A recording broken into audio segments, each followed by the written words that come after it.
Hey folks, welcome back to the show. It's me, Mike P, for another episode of the Workplace Innovator podcast. And I am at the edge of my seat, everybody, and thrilled. I'm trying to come up with an adjective that describes the tingles I have from being excited about welcoming one of the longest term contributors to these podcasts. We go back a decade or more, and she has been an ever-present part of my world of workplace technology, facility management, corporate real estate. And she's an amazing industry leader. And she works for JLL right here in my area, the Washington, D.C. area. And it's always a privilege and a joy to welcome her to the show. So once again, everybody, say hello to Katy Redmond. Katy, welcome back to the Workplace Innovator podcast. Thank you, Mike. It is so awesome to be back with you. I'm excited for this conversation. As am I. It's been 3 years, Katy, since you last appeared, since you last made an appearance. So everybody's wondering. I can't wait to hear from Katy, what she's been up to and what's been going on in the world of JLL. In fact, I think you're in a new role since we last talked. You used to be technical lead for workplace integration or something. What's your current, you're senior managing director for integrated portfolio services. Tell me about it. Yeah, so I was in that role when we did the podcast last, but I since then have moved to a leadership position across one of our major Americas regions. So it's exciting. Congrats. And it's fun. Yeah, thank you. It's exciting. It's fun for me because it gives me line of sight into about 200 accounts. What they have in common is they all look at real estate from a portfolio perspective. It also keeps me really close to what's happening not only across the platform at JLL and all the innovations that we have that we bring into the market, but it also keeps me very close to the industry itself. So the more engagement I can have and the more true relationships I can build on the end user side with people who are sitting in that head of corporate real estate seat, the better it informs what I can bring back to the teams at JLL. And also, we'll talk about it in a minute, but also the role that I have now on the global board of CoreNet. That purview, this view that I bring, it's really unique, been super enlightening for me. I think what you're also remembering is I did start my career with JLL. We came in through the acquisition that created JLL Technologies in 2016. Right. So I was so fortunate to have a round of 3-4 years with JLL Technologies, really leaning in and learning firsthand how technologies are incorporated into real estate programs, everything from the IWMS platforms to some of the workplace technologies that you and I have talked about, and certainly Aptura. I'm glad to say yes, we have 10 years together on that. Well, I can't believe it's been that long, but it's amazing. You've taught me so much over the years and our interactions at CoreNet and IFMA. We'll talk about it all again here in a moment. We've had wonderful chances to talk about music and our families and our, balanced life that's so important to us. What are you up to these days? Get everybody caught up on the personal side of Katy Redmond. On the personal side of Katy Redmond. So I just, we were away this past weekend and went to a Billy Strings concert, which is a big Billy sort of Strings. bluegrass guitar, Okay. all strings band. Something that, I didn't really know much about him, but my husband is a huge fan. And it was really cool to see that kind of music played. And some of them are really well known in this bluegrass community. Again, songs I didn't really know very well, but the storytelling. So we talk a lot about storytelling in our business. You're a great storyteller. These songs, like you can follow them from the beginning, middle, and the end, and they tell a story. And some of them are 50, 75 years old or longer or older than that. Yeah. So that's what we've been up to. That was a ton of fun. We saw it up in Portland, Maine. So it's always nice to get out of the mid-Atlantic heat when we can and get back up there to the cold blue water. But that's what we've been up to these days. That's amazing. I didn't know I'd get an answer like that, but it's so relevant and it's so true that we as humans just resonate with great storytelling, whether it's through music or movies. I'm a big Star Wars nerd and Lord of the Rings guy, and all these cool, insightful movies into human behavior and the adventure of life. And I'm down for it all. And if the soundtrack is a bluegrass soundtrack, that's just as good. I'm also into that.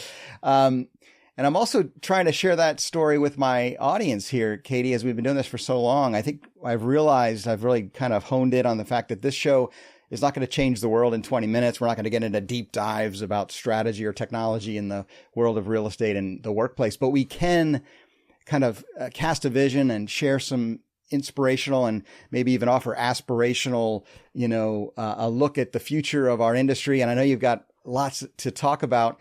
Talk about first, though, your role at CoreNet Global, because you got the CoreNet Global Summit coming up in the fall. Is it in Chicago this year? Yep, it's in Chicago. It's going to be great. We just announced our keynote speaker. I'm going to let our listeners find that online. I won't reveal it here. Oh, no spoilers. It's an incredible win for us and for those who are going to be with us in Chicago. And nice. What I'm most excited about is at the board level, we've had some changes. We've really listened to that CoreNet audience, those who are coming to our global summits in APAC and EMEA, and certainly here in North America, we're coming to learn and to network. And it needed a bit of a refresh. So we've done that. We've approached the content in a different way. I think what you're going to see when people come to Chicago for the North America Summit, and just before that, I will be in Munich for our EMEA Summit, where we're testing out this new approach to the development of content with really high-level curated, driven by industry research, both service provider and end user side. You're going to feel something different. You're going to have a different experience at CoreNet. I encourage you and those who are listening, just explore it. It's not the CoreNet that you knew a few years ago. We're really excited to take this into its next chapter, and you'll see that at the summits for sure. Wow. I love the teaser, Katy. You're like a I marketing pro. I'm going to have to leave a link in the show notes, everybody, to follow and find out who the keynote speaker is and what some of the sessions are about. It's something that I always say we can never run out of ideas to talk about, but how we do it and how we approach it is always evolving, right? And I think that's what you and I agreed to when we got on this call. It's like we're doing video now. We're trying to create something here that mimics what two people in the industry would do if they sat down for a cup of coffee. And I'm so grateful to have connections and friends like you who are willing to share their stories with my audience of FM and real estate and workplace leaders. So give me something, a little top 3 trends, maybe something you have been seeing and hearing here at the end of the summer of 2026. We're heading into the fall. It's going to be busy. I'll be in Anaheim as well for IFMA World Workplace. Will I see you there by chance, or do you know? You won't see me, but you'll see some of my partners there for sure. That's going to be an incredible event. Same thing. You're going to see and feel something different at IFMA. I think all of us who support this extended workplace real estate facility management ecosystem are looking to bring better content, bring people together in different ways. That's maybe a good lead in. Think about this as you're getting ready to go out to IFMA. One of the things that we do at CoreNet, we have an Eastern Regional Symposium that just happened in June in Boston, hosted at MIT. Right. And there were 3 big themes that were my takeaways that I would love to share with you. And then I also want to give you my North Star, but let me start here. Awesome. So the first was speed, everybody. So I've been tracking this for a while, clients and prospects, certainly within our tech clients, but it's cascading out across all industries. Make it faster. Bring us something that's faster, better, cheaper. Bring us something that we can do. Let me scratch that. I don't like the word cheaper, but bring me something that I can do at speed. So the businesses are changing fast. Regardless of what business you're in, you're adopting. AI is now ubiquitous. Everyone's got a mandate to look differently at how they're leveraging technology and data in the real estate practice. So these are mandates that are coming from the top, from the investors, from the C-suite. What can you do to help me run my business more efficiently, bring speed into the program? And I take that from all the way from onboarding and transitioning and bringing on your provider to how can you function at speed and still have accuracy and excellence. And that goes into the core of my business. At the end of the day, even though I work with portfolio clients, I sit within the brokerage side of the business. So I also think very seriously about execution in the field. How fast can we run through a transaction? How can we guarantee an outcome for our clients that's absolutely best interest in mind at all times?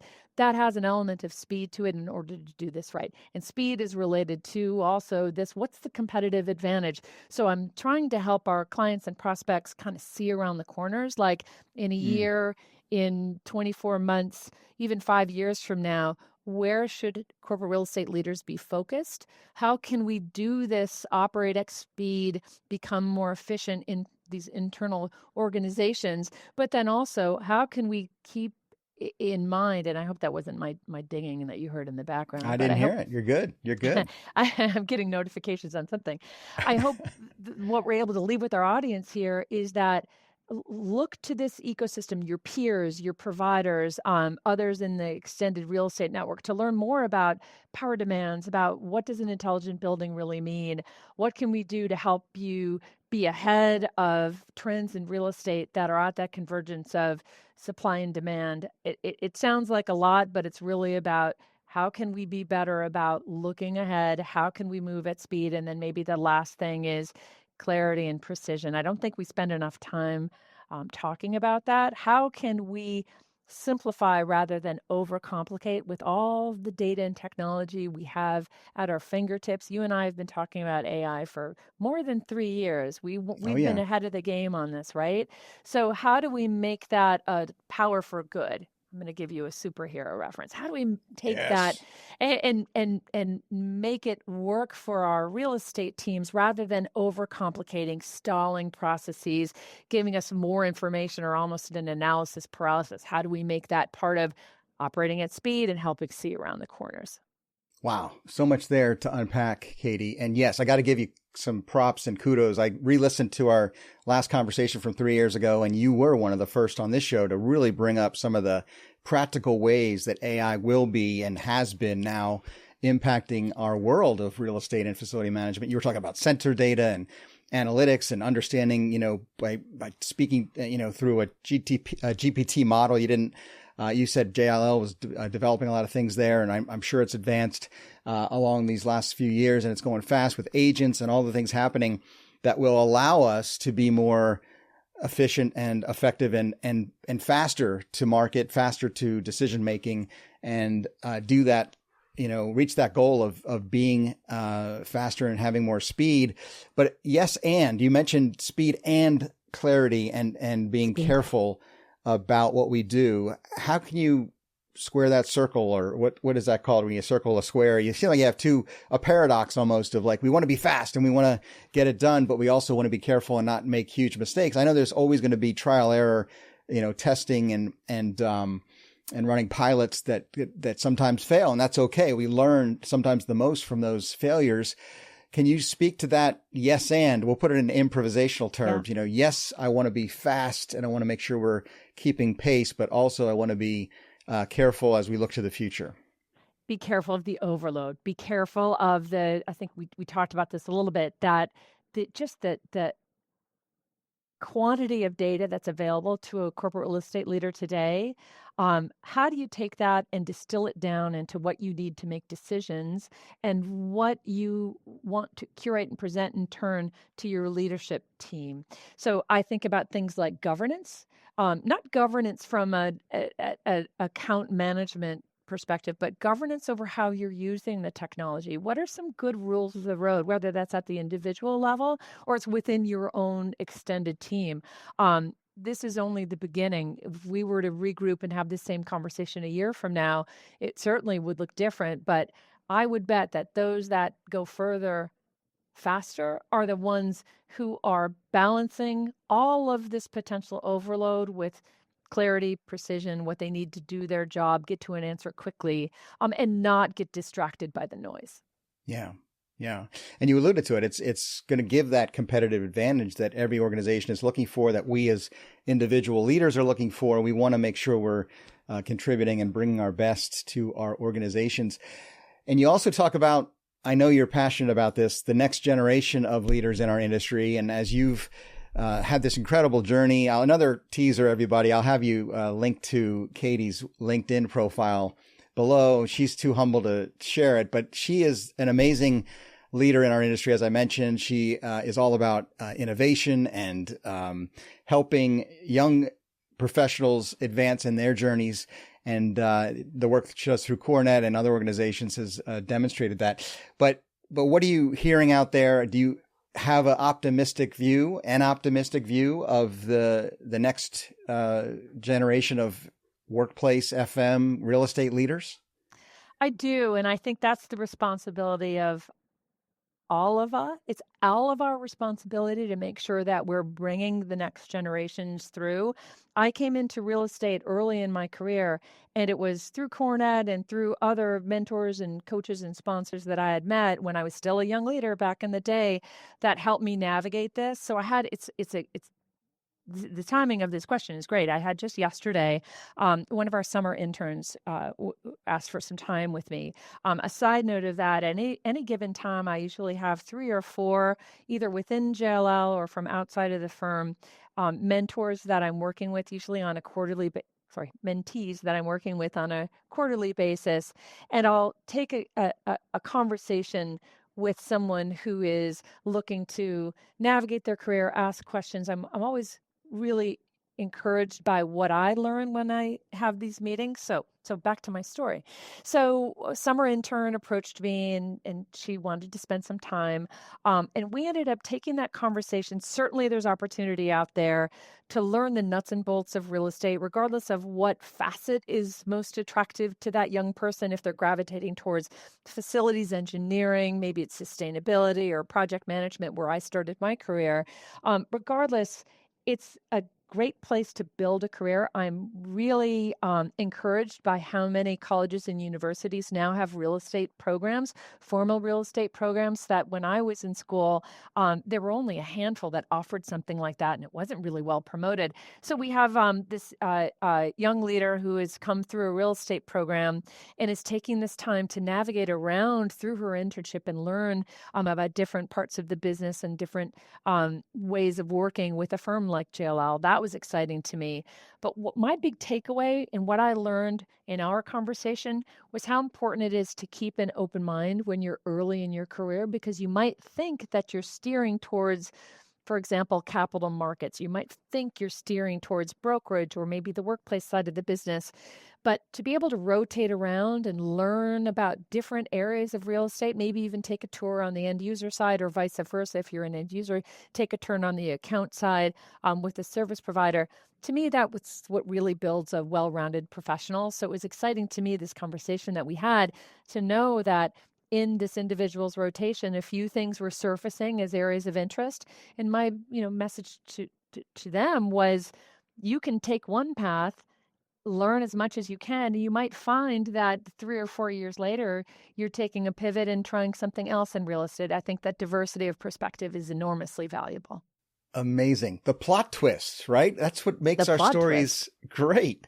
Any good story has a good plot twist, and that's our career and our adventures in the world of workplace and real estate. It's something that you can't predict all the time. You think you're heading down a certain path, and then the unexpected turn. And that's what makes it interesting and makes it fun, makes it challenging, can be daunting even at times. But I think that's why we have this amazing community to lean on to help us make it through. And I really admire what you're doing as you guide and mentor the next generation. So thanks for doing that. With that in mind, I wonder where you see the industry going and what you see as some of the opportunities my listeners may have, as they've been, some are new, some have been in the industry for decades. I know there's no predicting 100% what's going to happen a year from now, let alone 10, but we've been in this for a long time. What do you look forward to most? What are you looking at as far as this impact of technology, AI, and the changing world in which we operate? What do you think? Well, I love that question because I've been tracking this elevation of the real estate function, the real estate as a discipline, corporate real estate as a position within an organization. I think that's really been in a spotlight for the past few years. I would track it back to the 2020, 2021, when we're going through an absolute overhaul of how companies are looking at their real estate. And as you come out and into 2022, 23, you have a corporate real estate leader who may have had access to the CFO and maybe reporting up through CHRO or any part of the business, and certainly had access. But now I would describe it more of a spotlight, that the impact of real estate on the business and the inputs that are so important for a good real estate leader to consider that are coming from the business itself, that has never in my 20 years in real estate been as at the forefront as it is today. It's my opinion. And what I see from that is it's attracting really high caliber professionals into the industry. It's keeping people in the industry. Even when I think back those 20 years, in that first half of my career, people would come into real estate and then maybe they'd go and they'd join another industry or another part of the org. I'm always excited when I meet someone, I'm thinking of some end user examples, who's taken the first part of their career and perhaps worked in finance, perhaps worked in procurement, perhaps worked in HR, another part of the business. And then whether it was by direction or it was kind of an invitation in, came into corporate real estate. I go back to that diversity of perspective, I think is super important. And then I promised I would save something for you. I came onto the CoreNet board. This is my first full year. And one of the things I was thinking about as I went through that process and joined the fellow board members was how important it is to really look at the impact a corporate real estate function can have to an organization. And here's my prediction for you. Okay. I do believe that within my professional career, we will start to see corporate real estate as a path to the C-suite. I know they're out there, but it's my belief that this elevation of the profession, this focus on real estate as truly integrated with the business and the growth of the business, is going to create a path for corporate real estate leaders into a CFO role, into a COO role, into CHRO roles. So what I'm seeing here is not necessarily a real estate career that stops at global head of real estate, which is a very esteemed and respected position, absolutely, but that I would see this as a success if my prediction comes true. And in the next handful of years, we start to see people sitting in the C-suite making the most important decisions for their organization who came in through the track of real estate. Wow. All right. You heard it here first, everybody. I love it. I love it. We'll have you back to see what's happening. And I don't disagree. I think you're right. I think the elevated purpose and reason and meaning and financial impact of these decisions and these roles is growing. And I think as our world evolves and we get more automated, more digitized, we're going to be in need of people, leaders, professionals who understand the holistic view of our built world. And what better professional to take the lead than someone who really understands the intricacies and the human side of caring for real estate and the built environment broadly. So I think it's a great prediction, and I appreciate you sharing it here first on my show. Katy, I can't believe I look at the clock and the time is going by so fast. It's almost over. I got to give you the last word though. Final thought, final piece of advice, something you would share with my audience as we head into the future of the workplace together. Diversity of perspective. Get that experience, always be learning. I just signed up for our supply chain certification course. It's something I touch indirectly. I am so excited for what I'm going to learn next month coming out of this. So diversity of perspective, always be learning, keep an open mind.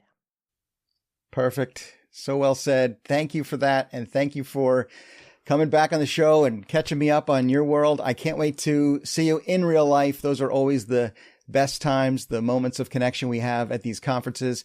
And until then, thank you once again for being on the Workplace Innovator podcast. And thank you all for listening and maybe watching here on YouTube. Are you a subscriber yet? Have you clicked like, subscribe? What do the kids say, Katy? Smash that like button.